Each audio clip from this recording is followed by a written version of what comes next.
Confesión Bautista de Fe de 1689. Capítulo 22. De la adoración religiosa y del día de reposo. Párrafo 1. La luz de la naturaleza muestra que hay un Dios, que tiene señorío y soberanía sobre todo, es justo, bueno y hace bien a todos, y que por lo tanto debe ser temido, amado, alabado, invocado, creído y servido con toda el alma, con todo el corazón y con todas las fuerzas.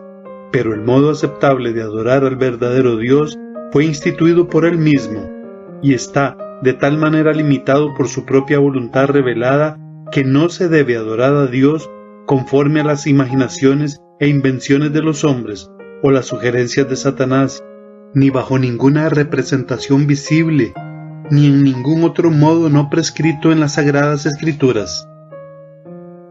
Párrafo 2. La adoración religiosa ha de tributarse a Dios Padre, Hijo y Espíritu Santo, y a Él solamente, no a los ángeles, ni a los santos, ni a ninguna otra criatura, y desde la caída, no sin un mediador, ni por la mediación de ningún otro, sino solamente de Cristo. Párrafo 3. Siendo la oración con acción de gracias, una parte de la oración natural la exige Dios de todos los hombres, pero para que pueda ser aceptada debe hacerse en el nombre del Hijo, con la ayuda del Espíritu, conforme a su voluntad, con entendimiento, reverencia, humildad, fervor, fe, amor y perseverancia, y cuando se ora con otros, debe hacerse en una lengua conocida. Párrafo 4. La oración debe ser por cosas lícitas, y a favor de toda clase de personas vivas, o que vivirán más adelante, pero no a favor de los muertos ni de aquellos de quienes se pueda saber que han cometido el pecado de muerte. Párrafo 5. La lectura de las Escrituras, la predicación y la audición de la palabra de Dios, la instrucción y la amonestación los unos a los otros por medio de salmos, himnos y cánticos espirituales, el cantar con gracia en el corazón al Señor, como también la administración del bautismo y la cena del Señor, son parte de la oración religiosa a Dios que ha de realizarse en obediencia a Él, con entendimiento, fe, reverencia y temor piadoso, además la humillación solemne, con ayunos, y las acciones de gracias en ocasiones especiales han de usarse de una manera santa y piadosa. Párrafo 6. Ahora, bajo el Evangelio, ni la oración ni ninguna otra parte de la oración religiosa están limitadas a un lugar, ni son más aceptables por el lugar en que se realizan, o hacia la dirección que se dirigen, sino que Dios ha de ser adorado en todas partes en espíritu y en verdad, tanto en cada familia en particular diariamente, como cada uno en secreto por sí solo, así como de una manera más solemne en las reuniones públicas, las cuales no han de descuidarse ni abandonarse voluntariamente o por negligencia, cuando Dios por su palabra o providencia nos llama a ellas. Párrafo 7. Así como es la ley de la naturaleza que, en general, una proporción de tiempo, por designio de Dios, se dedique a la adoración a Dios, así en su palabra, por un mandamiento positivo, moral y perpetuo que obliga a todos los hombres en todas las épocas, Dios ha señalado particularmente un día de cada 7 como día de reposo, para que sea guardado santo para Él, el cual, desde el principio del mundo hasta la resurrección de Cristo, fue el último día de la semana, y desde la resurrección de Cristo fue cambiado al primer día de la semana, que es llamado el Día del Señor, y debe ser perpetuado hasta el fin del mundo como el día de reposo cristiano, siendo abolida la observancia del último día de la semana. Párrafo 8. El día de reposo se guarda santo para el Señor cuando los hombres, después de la debida preparación de su corazón y de haber ordenado de antemano todos sus asuntos cotidianos, no solamente observan un santo descanso durante todo el día de sus propias labores, palabras y pensamientos acerca de sus ocupaciones y diversiones seculares, sino que también se dedican todo el tiempo al ejercicio público y privado de la adoración de Dios y a los deberes que son por necesidad y por misericordia.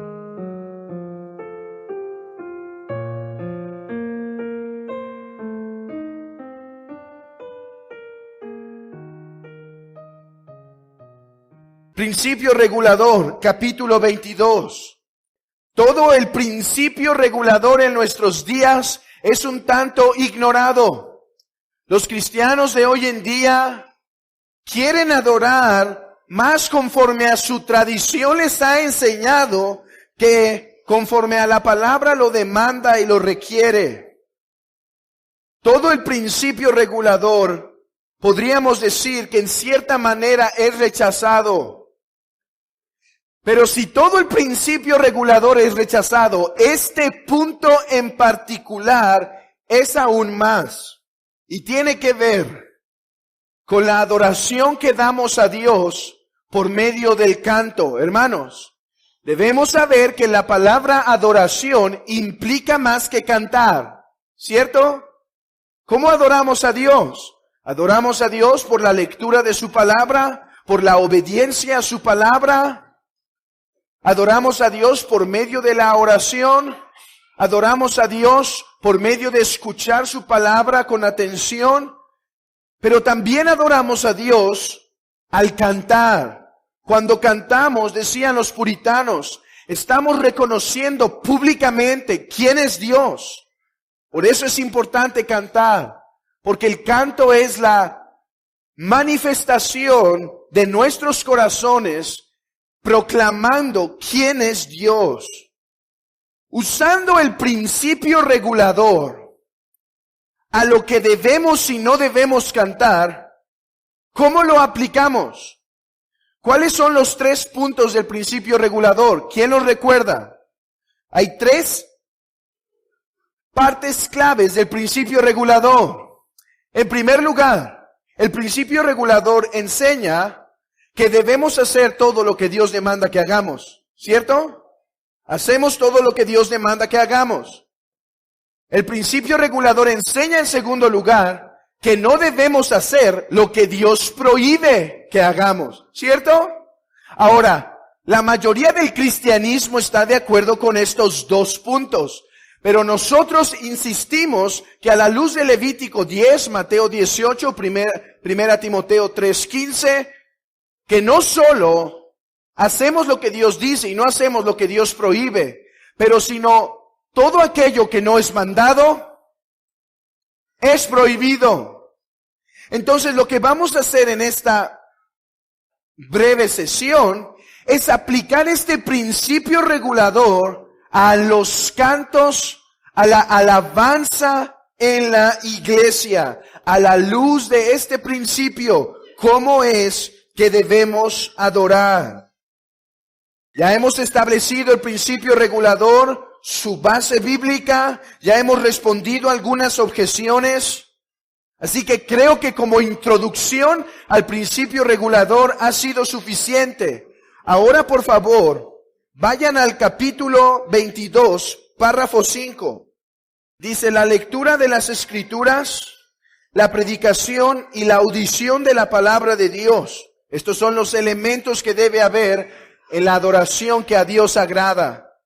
La instrucción y amonestación los unos a los otros por medio de salmos, himnos y cánticos espirituales. Ahí está nuestro punto de toda esta sesión. Ahí está nuestro punto. ¿Cuál? Una palabra. Salmos. Salmos. Según la confesión, la Biblia requiere de nuestra adoración salmos. Hermanos, aquí está lo interesante. ¿Cuál es el primer elemento del principio regulador? Hacemos lo que Dios manda que hagamos, ¿cierto? Dios manda que cantemos salmos. Dios nos manda, no es una opción cantar salmos en la iglesia. No es una opción usar los salmos en la adoración. Es un requerimiento del Cristo resucitado por medio de sus apóstoles. como iglesia debemos usar los salmos en la adoración. Ahora, hermanos, cuando hablamos de los salmos, noten esto. Podríamos hablar de cómo los salmos deben permear nuestra oración, cómo los salmos deben permear nuestra convocación, cómo los salmos deben permear la bendición del Señor, cómo los salmos deben permear la predicación, porque los salmos hoy en día son bastante rechazados, hechos a un lado. Así que los salmos en general es algo que necesitamos recobrar, pero esta tarde no hablaré de la oración, no hablaré de la necesidad de predicar los salmos, nos enfocaremos solamente a este punto. Cantar salmos. Hermanos, pregunta, aquellos que han estado en las 2 sesiones anteriores del principio regulador, ¿es el cantar salmos una opción en la iglesia? Miren lo que vamos a responder, debe reflejarse en nuestra actitud para con la adoración. A ver, pregunta, ¿son los salmos, implementar los salmos para alabar al Señor una opción en la adoración a Dios? ¿Son una obligación? Miren lo que estamos contestando. Según lo que estamos contestando, Dios requiere y manda que los salmos sean parte integral de nuestra alabanza. Colosenses 3 y Efesios 5 son textos muy claros. Ahorita vamos a ir a ellos en un momento, donde se expone la obligación que tenemos de cantar salmos como iglesia. Hermanos, es muy básico el punto, ¿no es verdad? Podríamos acabar aquí. ¿Ya? La Biblia enseña que debemos adorar a Dios como Él manda. La Biblia dice, canten salmos. Listo, ¿no es verdad? ¿Mejor ánimo para cantar salmos? Listo, suficiente. Podríamos terminar aquí, hermanos. Pero no vamos a terminar aquí. No se emocionen tanto. Mi deseo es con esta lección convencer no solo sus cabezas, pero sus corazones. Que como iglesia, amados hermanos, miembros de esta iglesia, que como iglesia caminemos más unidos y más agresivamente en la integración de los 150 salmos en nuestras alabanzas. No solo, ya todos sabemos en nuestra cabeza en esta tarde que los salmos deben ser parte de nuestra adoración. Mi propósito con esta lección es convencer sus corazones, que todos tengamos un mismo sentir para la integración de los 150 salmos en nuestra adoración, que como iglesia seamos más dedicados para que esto sea posible, seamos más agresivos para que esto se cumpla, seamos más participativos para que esto pueda ser una realidad. Hermanos, ¿pueden imaginar el gozo de poder cantar en un año los 150 salmos? Imaginen esto, cantar cada año 150 salmos. ¿Pueden imaginar lo que esto produciría en nuestros corazones para nuestro crecimiento espiritual? ¿Pueden imaginar lo que implicaría para nuestros hijos? No se sorprendan, algunos dirán, los 150, solo hay 52 domingos y 52 miércoles, 52, 53, es mucho. Hermanos, los monjes del siglo V cantaban los 150 salmos cada semana. Yo sé, nos quejamos, son ascéticos, están mal, no disfrutan de la vida. Hermanos, es cierto que su ascetismo está mal, pero vean qué aspecto de piedad. Ok, rechacemos lo malo, pero tomemos lo bueno. Estos hombres recitaban cantando los 150 salmos para después meditarlos y orarlos. Esta era la piedad de la era cristiana iniciante. No estamos pidiendo mucho entonces con integrar 150 salmos al año. Oh, hermanos, espero que algún día podamos cantar 150 salmos en un año. Así que con esta exposición mi deseo es convencer su corazón y sus afectos de que esto es algo necesario. Pero comencemos en primer lugar con el siguiente punto. Crisis. Ese es el primer punto. Crisis. Hay una crisis con el salterio. El salterio me voy a estar refiriendo como los 150 salmos.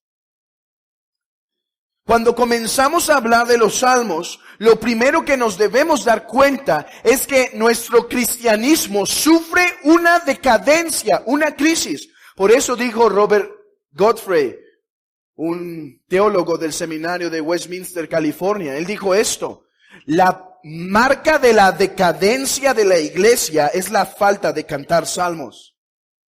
¿No es esta la condición de de la iglesia actual en el mundo? Una decadencia, y por eso una marca de eso es la falta de salmos en la adoración a Dios. En nuestros días, hermanos, el salterio sufre una crisis de abandono. La iglesia ha comenzado a tener en poca estima este hermoso libro de la Biblia. ¿Saben cómo Juan Calvino llamaba el salterio, el libro de los salmos? La pequeña Biblia. La pequeña Biblia. Él decía, esta es una Biblia interna. Este libro es poco citado, es poco predicado, es poco cantado, es poco orado, es poco recitado. Fue por esta crisis en el salterio que hace algunos meses comencé en la Ciudad de México una serie que tiene el propósito de enseñar los salmos. Porque no nos acercamos a los salmos o no los amamos porque los desconocemos, a pesar que los podemos leer una vez al año en lo privado. Regularmente hay un desconocimiento de los salmos. El propósito de ese estudio que se está dando es mostrar la hermosura, el valor de los salmos, y espero en algún futuro poder proporcionar ese estudio aquí. ¿Por qué, hermanos, el salterio está en una crisis? ¿Por qué el salterio está en una crisis? Leyendo algunos libros acerca de esto, acerca de hombres que ven una crisis en el salterio, hay al menos 4 razones que se dan por las cuales nuestra generación tiene un abandono, ha hecho a un lado el salterio. En primer lugar, creo que esta es un tanto superficial, pero indagando creo que tiene verdad. Una es, hermanos, la explosión de traducciones que tenemos.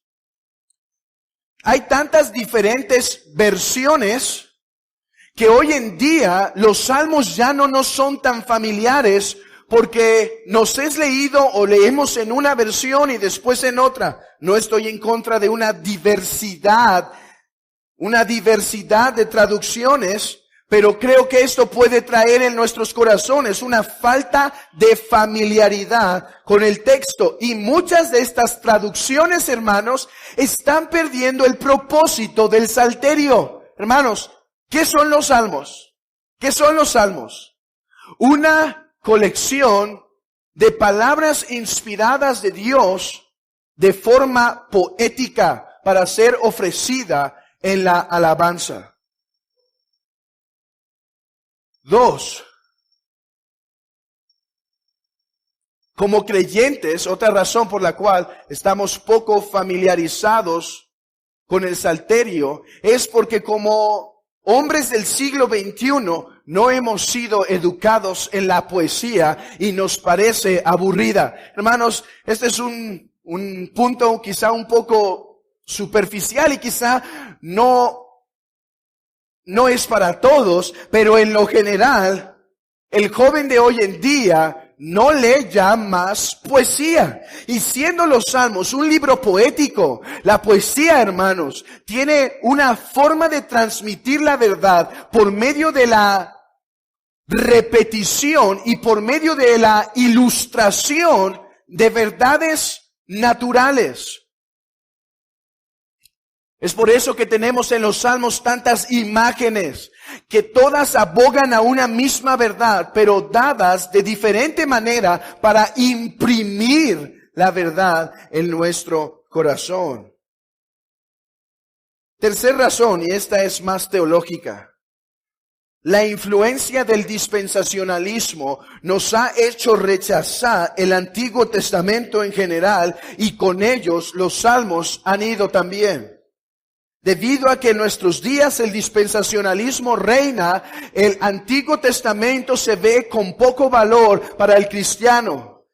Y aún en aquellos más conservadores que no rechazan el Antiguo Testamento absolutamente, aún en ellos hay un enfoque casi exclusivo al Nuevo Testamento que pierde el Antiguo y por lo tanto los Salmos.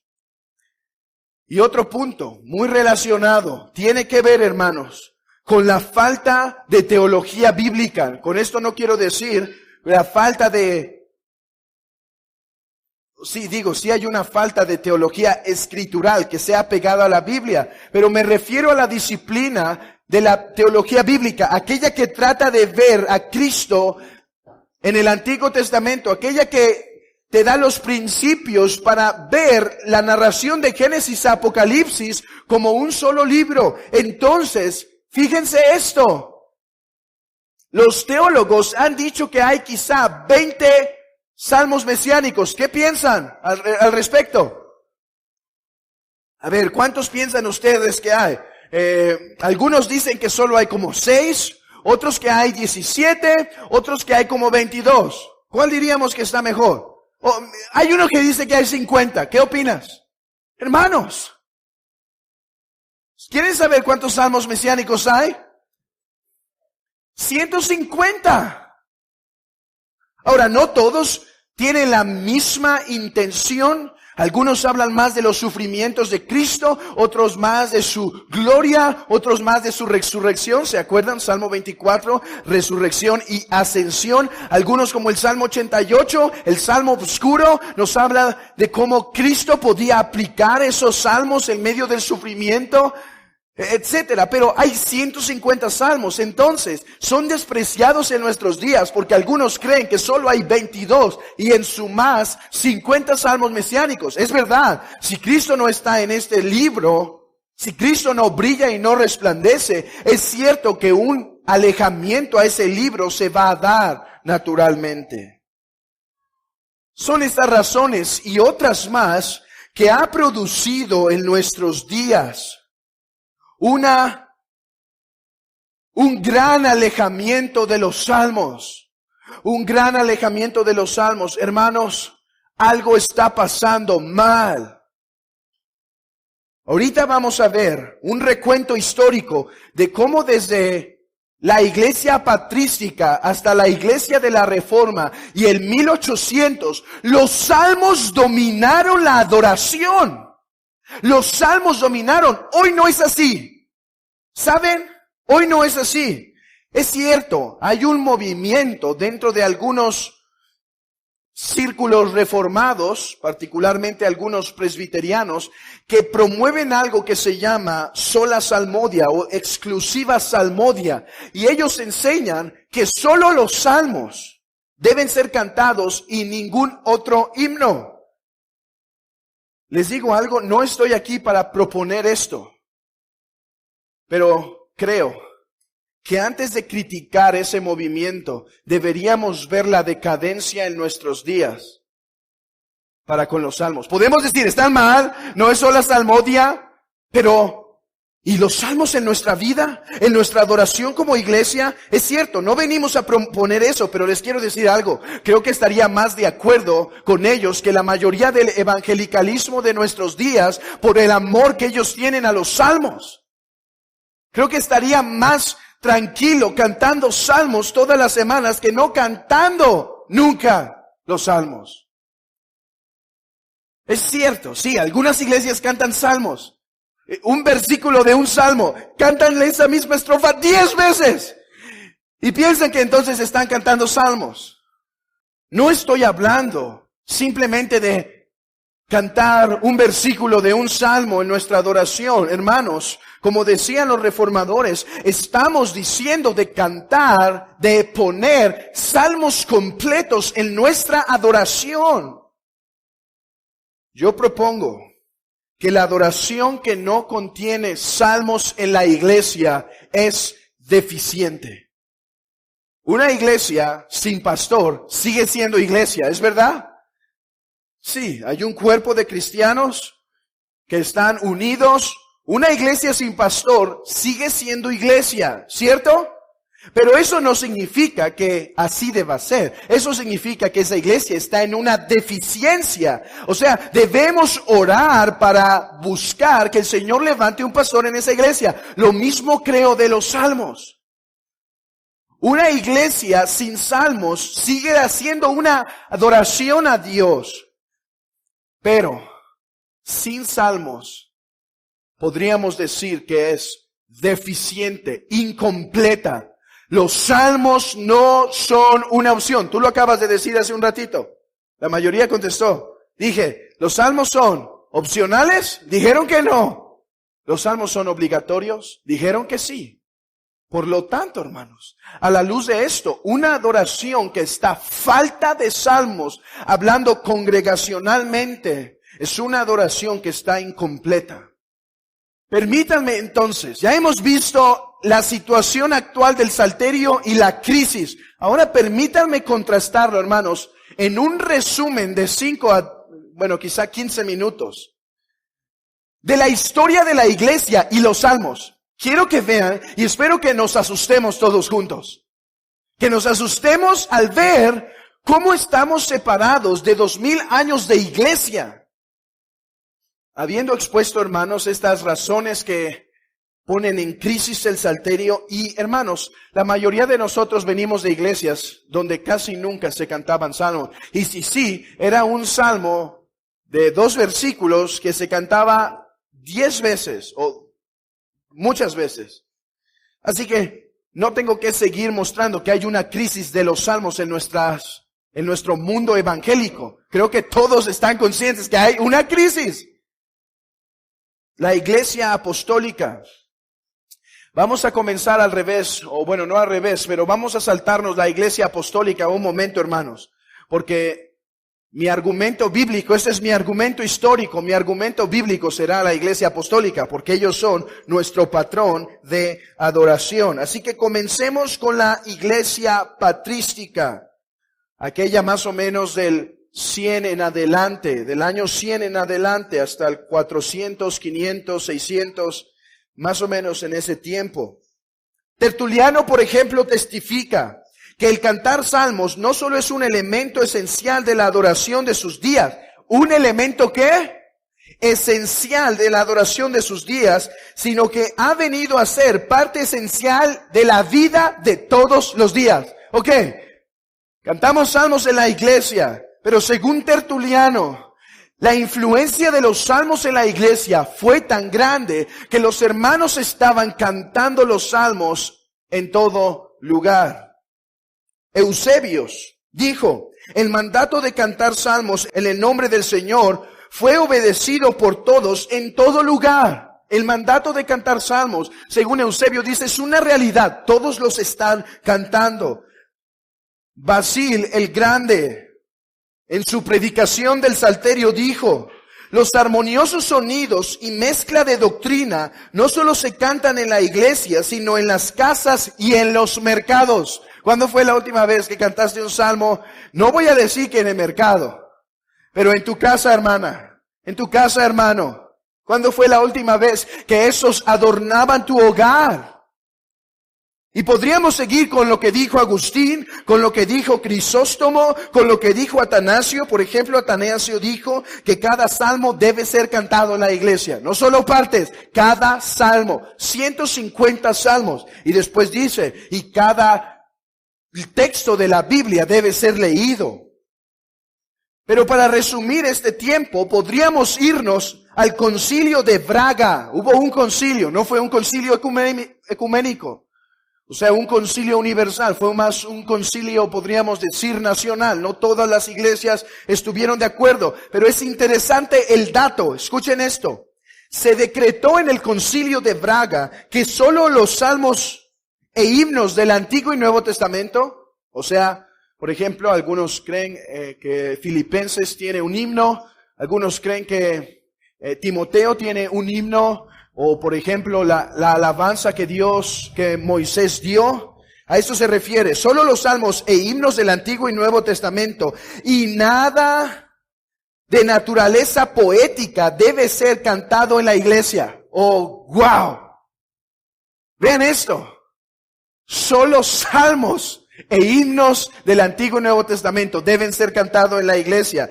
El concilio de Laodicea, por ejemplo, prohíbe el canto de himnos no inspirados en la iglesia y la lectura de los libros canónicos, y prohíbe la lectura de los libros apócrifos. Vean esto, vean con qué comparaban los himnos de la iglesia, con libros apócrifos. Ahora, creo que estos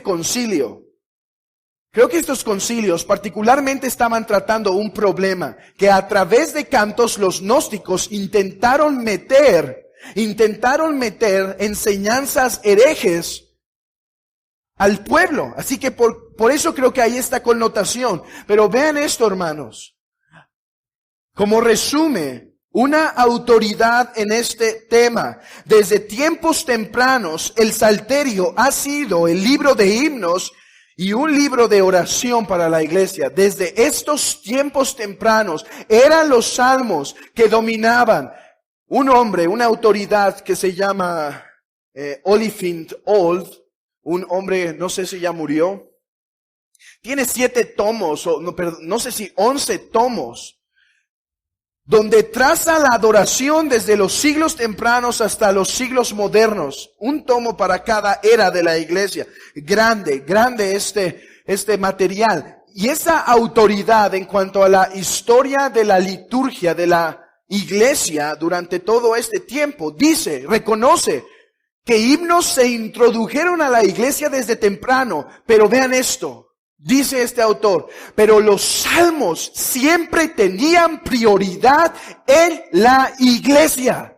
Sí, himnos se introdujeron, pero salmos gobernaban. Eran los reyes, eran los preferidos. Había parcialidad entre un himno y un salmo. Era el salmo que era preferido. Y ahorita vamos a ver por qué debemos preferir. No estoy diciendo que solo debemos cantar salmos, pero digo debemos preferir.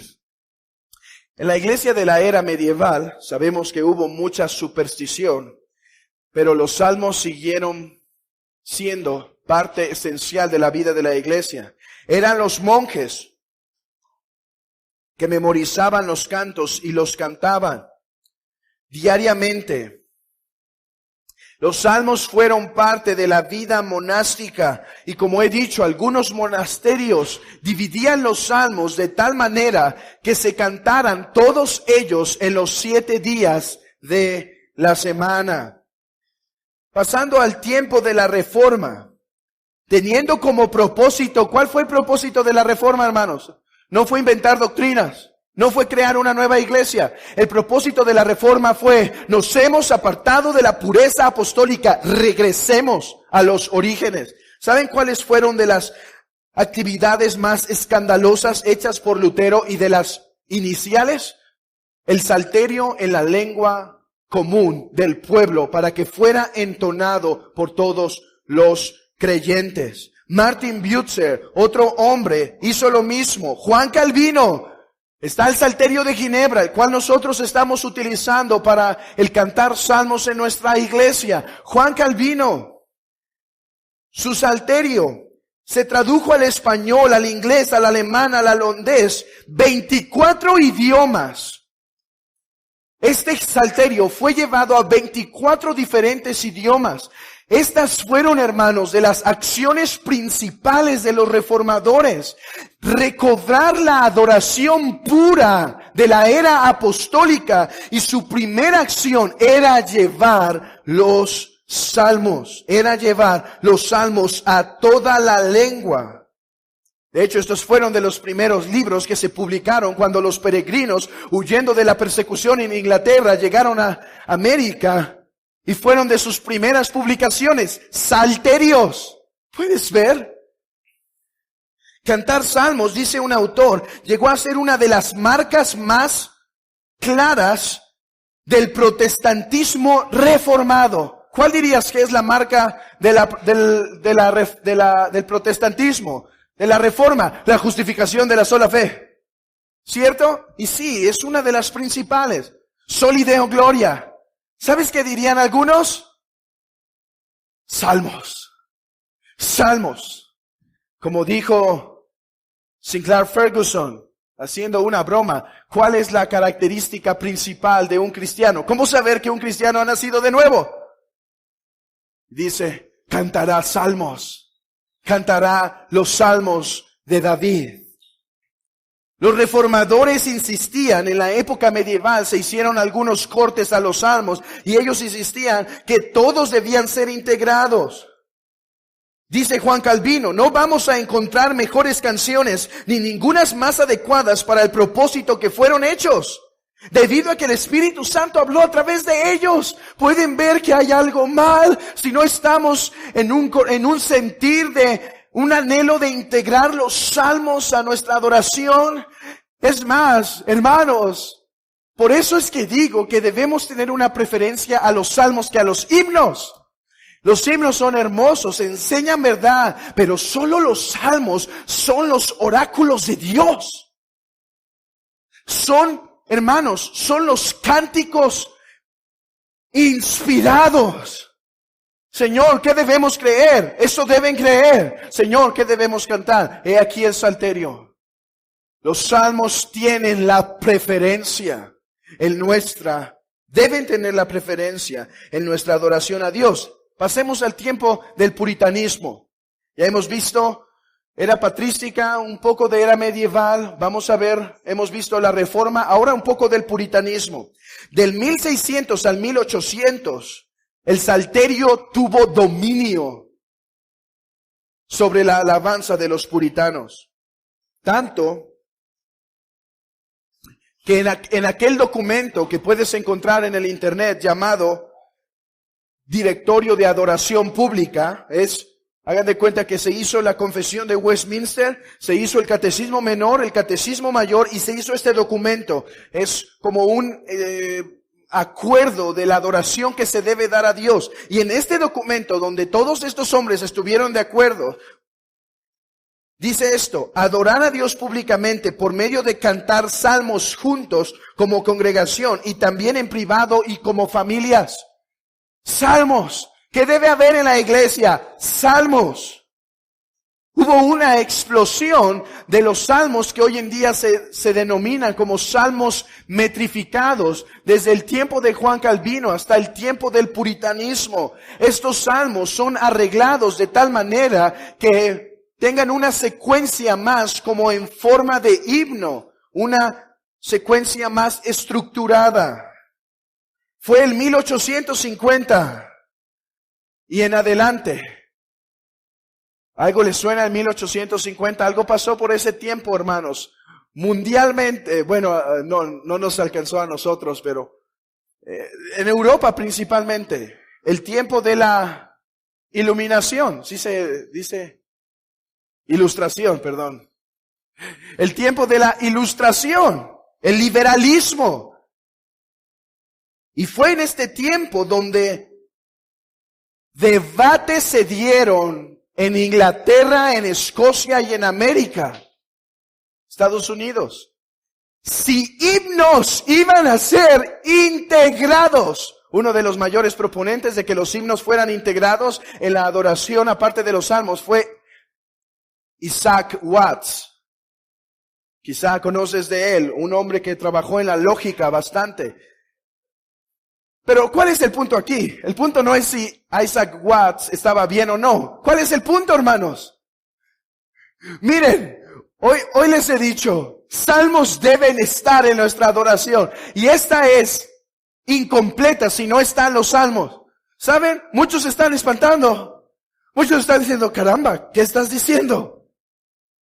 Es más, digo, hermanos, vamos a integrar el salterio completo. No lo estoy diciendo aquí, esto lo hemos dicho ya desde hace tiempo. Y ¿sabes? Como parece casi como, vamos a ver. No, en este tiempo no fueron los salmos que estaban en tela de juicio, eran los himnos. ¿Pueden ver lo que está pasando? Ahora parece que son los salmos los que están en tela de juicio. ¿Meteremos salmos o no meteremos salmos a la iglesia? ¿Sí serán buenos los salmos o no? Hermanos, las cosas están cambiadas. Los salmos, repetimos, no son una parte opcional. Hasta algunos parece que están pensando, eso es sospechoso. ¿Estará en la correcta doctrina cuando quiere meter salmos? Me parece sospechoso. ¿No estará en malos pasos? Algo está mal. Toda la iglesia los ha usado como aquellos dados por Dios para que se los regresemos en adoración. Hermanos, hay algo precioso en los salmos. Son dados por Dios. Son dados por Dios. ¿Cómo no debemos tener preferencia? ¿Cómo no debemos tener mayor simpatía? ¿Cómo no debemos tener mayor anhelo de cantar salmos en nuestra iglesia? Hermanos, yo sé que ustedes estaban convencidos desde los primeros 5 minutos que hicimos el examen y todos dijeron, son obligatorios los salmos. Yo sé que ahí hubiéramos podido acabar, pero mi intención en este punto es que puedan convencer sus corazones. En primer lugar, por ver la unidad histórica desde la era patrística hasta la era del puritanismo y un poco después, todo ese tiempo, una preferencia. No todos practicaban salmodia exclusiva. Es algo que nos enseña este autor que he mencionado, que se llama Oliphant Old.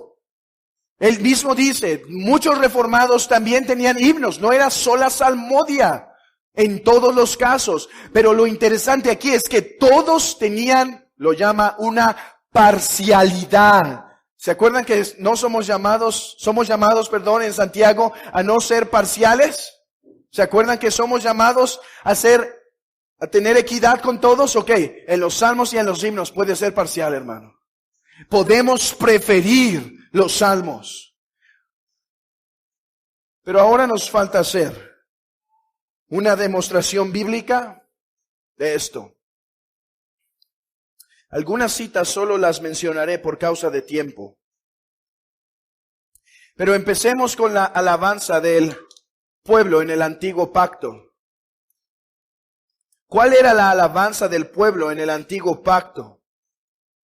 Desde muy temprano en la historia de la redención, los salmos les fueron dados al pueblo. Hermanos, catequesis. ¿Dónde tenemos el primer registro de algún texto inspirado que tenga la forma de un salmo? Moisés, Éxodo. Desde muy temprano, la iglesia empezó a adorar a Dios por medio de los salmos que Dios les estaba dando. Es más, una vez que el pueblo trae el arca del pacto y se hace la instauración de el templo, David lo primero que hace es poner cantores para entonar los salmos. Tenemos el Nehemías 12:31 al 43, que en esta instauración de las primeras cosas que se hacen es restablecer los levitas, los cantores para la alabanza a Dios en el templo. Además de esto, hermanos, los mismos salmos nos enseñan el énfasis congregacional. Si han leído en algunas partes de los salmos que dice al músico principal, Salmo de David, Eso tiene un propósito, hermanos. No eran una carta para algún solista. Esto era para que los levitas dirigieran al pueblo en adoración. Lo vimos parte de esto en el Salmo 24. ¿Se acuerdan cómo era aquella armonía cuando dice, ¿quién es este? ¿Quién es este que viene? Dice, alzado puertas vuestras cabezas y alzaos vosotros puertas eternas y entrará el Rey de Gloria. Y otros decían, ¿quién es este Rey de Gloria? Y contestaban, Jehová el valiente, Jehová el fuerte, Jehová el poderoso en batalla. Estos eran salmos para la congregación, salmos para el pueblo. Otra evidencia que tenemos de lo integrado que estaban los salmos en la adoración, en la mente de los creyentes del antiguo pacto, es el famoso Magnificat y la oración de Zacarías. ¿Recuerdan esos textos en Lucas? El Magnificat. Ok, hermanos. En estas dos oraciones, de 17 citas directas, hay a los salmos. No lo podemos apreciar. ¿Por qué, hermanos? Porque hoy en día no estamos familiarizados con los salmos. Pero 17 citas en estos dos alabanzas estaban bañadas de los salmos. Así que aquellos que no proponemos una gran división entre el pueblo de Israel y la iglesia, sino que decimos que la iglesia es el verdadero Israel, no debemos tomar enseñanza de la forma, de la esencial de los salmos en la adoración a Dios.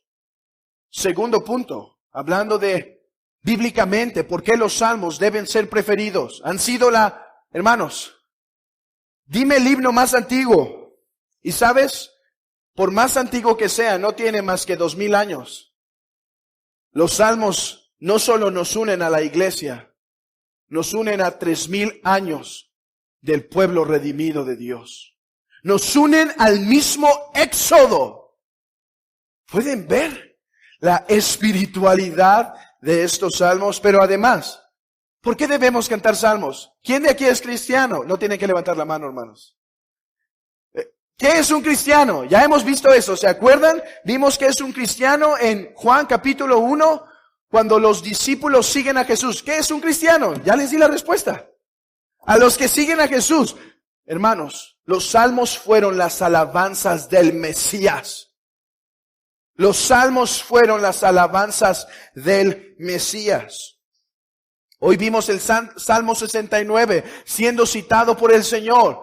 Cuando estaba en Getsemaní dice, quita la copa. Estaba citando otro salmo. Cuando el Señor dice, tengo sed, estaba citando un salmo. Se dice que después de la cena, después de haber instituido la cena, salieron y fueron cantando un himno. ¿Sabes qué entendió un judío cuando leía eso?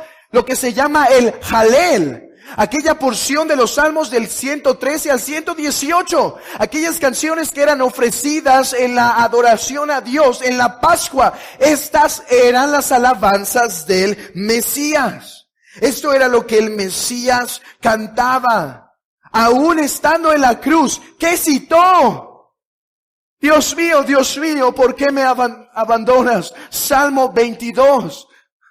No tenemos el tiempo para hacer toda esta argumentación, pero Cristo meditaba en la palabra de su Padre. Y por lo tanto, hemos de esperar. Cantaba las canciones que su Padre había dado al pueblo. Hermanos, Cristo era el mejor judío. Pudimos verlo hoy, ¿no? Subió a la Pascua para hacer la festividad. Era el mejor judío. Hermanos, la religión del pacto mosaico no era seca, no era hueca, no era falsa, era hermosa, era preciosa. Ve los salmos y date cuenta cuán hermosa era esa alabanza. Esa religión del pacto mosaico. Así que Cristo, cuando viene a ser puro de corazón, amaba lo que su Padre había instituido. Como dijimos, no llegó a su fin porque fuera mala, llegó a su fin porque para eso fue puesto el antiguo pacto, para que llegara a su fin. Claro, se hacía más grande la urgencia del Mesías debido a la corrupción de la religión en el tiempo del Señor. Pero eso no quiere decir que los verdaderos judíos tenían una verdadera, santa y gozosa religión. Las alabanzas del Mesías. ¿Eres seguidor de Jesús? Él cantaba salmos. ¿No debemos seguirlo aún en ello? El Nuevo Testamento. La iglesia temprana cantaba salmos. La iglesia temprana cantaba salmos. Abra sus Biblias en Hechos 4. Hechos 4:24. Y ellos, habiendo oído, alzaron unánimes la voz a Dios, y dijeron: Soberano Señor, tú eres el Dios que hiciste los cielos y la tierra, el mar y todo lo que en ellos hay. Salmo. Versículo 25, que por la boca de David tu siervo dijiste: ¿por qué se amotina todas las gentes y los pueblos piensan vanidades? Se reunieron los creyentes los reyes de la tierra, y los príncipes se juntaron en uno contra el Señor y contra su Cristo, porque verdaderamente se unieron en esta ciudad contra tu santo Hijo Jesús, a quien ungiste Herodes y Poncio Pilato con los gentiles y el pueblo de Israel, para hacer cuanto tu mano y tu consejo había antes determinado que sucediera. Estas eran las alabanzas del pueblo de Dios. Por lo tanto, dice este hombre, Hugh Old, los salmos formaron el núcleo de la alabanza del Nuevo Testamento. Vean la exhortación de Pablo a los Colosenses, Colosenses 3:16. Colosenses 3:16. La palabra de Cristo mora en abundancia en vosotros, enseñándoos y exhortándoos unos a otros en sabiduría, cantando con gracia en vuestros corazones al Señor con salmos e himnos y cánticos espirituales. Hermanos, ¿con qué debemos alabar al Señor? Con cantos, con salmos, con himnos espirituales. Salmos son parte esencial de nuestra adoración. Dice Efesios 5:19. Hablando entre vosotros con salmos, con himnos y cánticos espirituales, cantando y alabando al Señor en nuestros corazones. De hecho, en la manera más práctica que es posible, Santiago exhorta a aquel que está feliz, está alegre, cante salmos. ¿Está alguno alegre? ¿Está alguno entre vosotros afligido? Haga oración. ¿Está alguno alegre? Cante alabanzas. La palabra es salmos. La iglesia temprana tenía como parte de su adoración inicial, esencial, los salmos. Debemos buscar someter nuestra adoración lo más posible a la pureza de la era apostólica. Los creyentes del antiguo pacto cantaron salmos. Cristo cantó salmos. Los creyentes del nuevo cantó salmos. Y el apóstol Pablo nos ordena cantar salmos.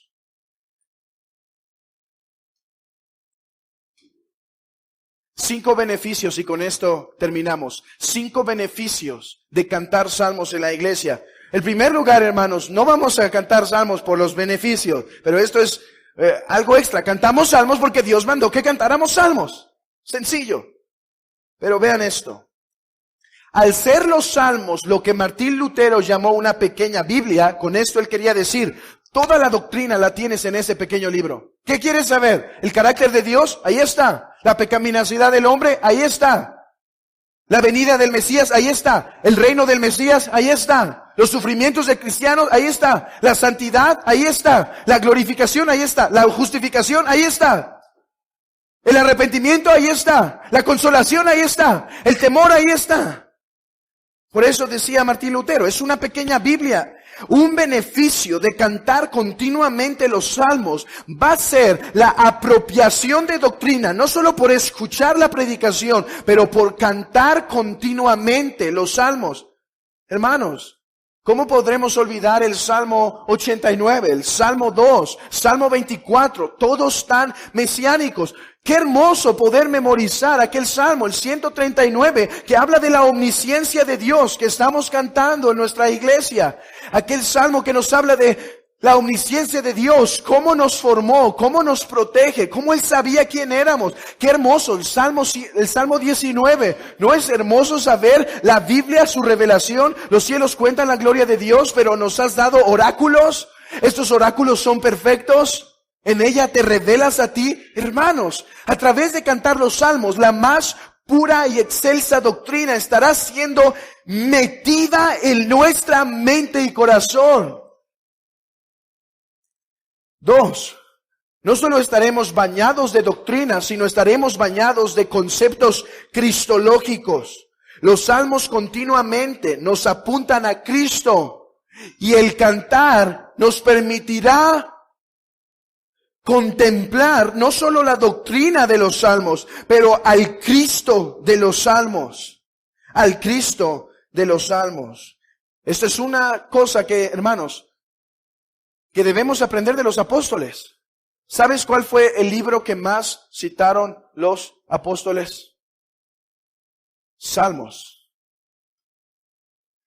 Salmos. Porque ellos entendían su realización en Cristo. ¿Nos dará doctrina? ¿Nos dará cristología? ¿Queremos ver a Cristo en los salmos? Pero Calvino llamó los salmos la anatomía del corazón del hombre. ¿Qué quería decir? Dice, todas nuestras angustias, todas nuestras emociones, cualquiera que sea, cuando estamos abajo, cuando estamos arriba emocionalmente, todas ya han sido grabadas aquí. Hermanos, ¿no batallamos muchas veces con saber cómo expresarnos cuando estamos tristes? Porque no queremos blasfemar al Señor en decir algo mal. Pero los salmos nos dan las palabras. Cantar los salmos. Cantar ese Salmo 88. Señor, estoy turbado, estoy atribulado. Señor, estoy alegre. Canta salmos. Estoy triste. Canta salmos. Estoy temeroso. Canta salmos. Tengo dudas. Canta salmos. Canta el salmo apropiado. De hecho, hay una parte que no nos da tiempo. No me dio tiempo ya de acomodar en esta enseñanza. Eran muchas citas, pero Atanasio, así que yo creo que Calvino dijo esto porque leyó al padre apostólico Atanasio. Él dice, escribiéndole a un amigo, le da una receta, hermanos, de salmos. Dice, ok, estás triste, mira, lee este salmo. Estás alegre, lee este salmo. ¿Tienes miedo? Lee este otro salmo. ¿Estás atribulado? Lee este otro salmo. ¿Tienes miedo por la mañana? Lee este otro salmo. ¿Te sientes perseguido? Lee una lista, hermanos, de todos los salmos para diferentes experiencias. Ya nos han sido dadas las palabras para cualquier emoción. Hermanos, les tengo que decir, hay himnos que no puedo cantar a veces. O que no podía cantar. Algunos himnos que ponían en las iglesias, que no se puede. No podía yo decir esas palabras. Pero con los salmos no hay ninguna excepción. Todos los podemos cantar. Hemos cantado en el Salmo 139, Señor, ¿se acuerdan de esa imprecación? Señor, ¿no siento odio yo en mí para los que te aborrecen a ti? Sí, Señor, siento odio, los aborrezco por completo. Salmos de imprecación. Ahora, es necesaria una lección para saber cómo los salmos de imprecación deben ser cantados, en qué concepto y cómo deben ser. Sí, ¿verdad? Creo que no elegí el mejor ejemplo para cortar pronto. Hermanos, pronto estará un material de eso en el internet, así que no se preocupen. Cómo cantar los salmos de imprecación, cómo leerlos, cómo enseñarlos a nuestros hijos, cómo apropiarlos a nosotros y cómo estos concuerdan en la ética cristiana. Esto ya fue un comercial, ¿verdad? Punto 4. No solo son la anatomía del alma para el miedo, el gozo, la paz, el celo santo, la indignación, la angustia, la duda, felicidad. Pero además, cantar salmos es una forma para adorar a Dios que nos ha sido dada, la cual es infalible. O sea, La bendición de cantar salmos, hermanos, es que en ningún salmo tenemos la duda de que sea la forma apropiada de adorar a Dios. Y esto, hermanos, beneficiará nuestra vida espiritual de una manera importante. Noten esto, Efesios 5 dice que cantemos salmos en el contexto de andar en el Espíritu Santo. Dice, para andar en el Espíritu Santo, ser lleno del Espíritu Santo, canta salmos. Hermanos, ¿qué es, hermana? ¿Qué es lo que está en tu mente mientras haces tus responsabilidades diarias? Hermano, imagínate poder tener los salmos continuamente, el salmo que se cantó el domingo, continuamente bañando nuestra espiritualidad.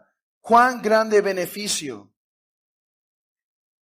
Por eso es que dijo un hombre, no sé bien de dónde tomé esta cita, creo que es un hombre, no un cristiano, pero él dijo una recomendación a un rey: no le des un código de leyes primero, dales un himno. No le des primero leyes al pueblo, dales himnos.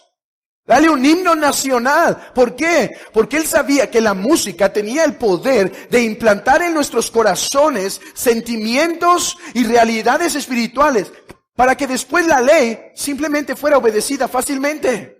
Ya está casado con el Estado, ya está casado con el país, solo dale leyes y las defenderá. Hermanos, la música tiene un papel muy especial en la conciencia del hombre, y estos salmos, siendo Dios nuestro creador, conociéndonos mejor que cualquier psicólogo y sociólogo, nos dio cantos para que estos penetren nuestro corazón.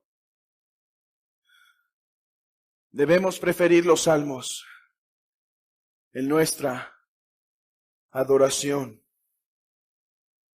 Estos hablan de nuestra salvación. Estos hablan de cualquier cosa que es necesaria, y estos tienen la característica en el poder del Espíritu Santo de impregnarse en nuestra mente. A la luz de esto, hermanos, yo tengo una esperanza: que como iglesia local seamos más agresivos y más comprometidos para poder lograr la integración de todo el salterio en nuestra iglesia. Si pudiéramos, hermanos, participar más para memorizar los salmos, para trabajar los salmos durante la semana y poderlos cantar aquí tanto el miércoles como el domingo. Si estamos convencidos que los salmos no son una opción, yo te animo, hermano, a que seas más participativo y más agresivo en integrar los salmos para una mejor adoración y más completa en el día del Señor. Hermanos, una mejor adoración en privado y una adoración familiar completa, que sea gobernada por los salmos. Así que seguimos trabajando, hermanos, buscando implementar los 150 para poderlos cantar algún día todos completos en nuestra iglesia. No un día todos, no estoy diciendo eso, sino en un año poder cantar los 150 salmos. Una gran bendición. Imagínense poder cantar el Salmo 119 y tenerlo continuamente en nuestras memorias. Hermanos, que el Señor nos ayude como iglesia a ser más agresivo en esto. Pidamos al Señor de su gracia para que la palabra que ha sido enseñada penetre aquí, hermanos. A lo mejor ya está aquí, pero que penetre aquí para que como iglesia podamos avanzar más firmemente en este propósito. Que cantemos salmos como nuestro gran Salvador, el Señor Jesucristo, el Mesías, lo hacía.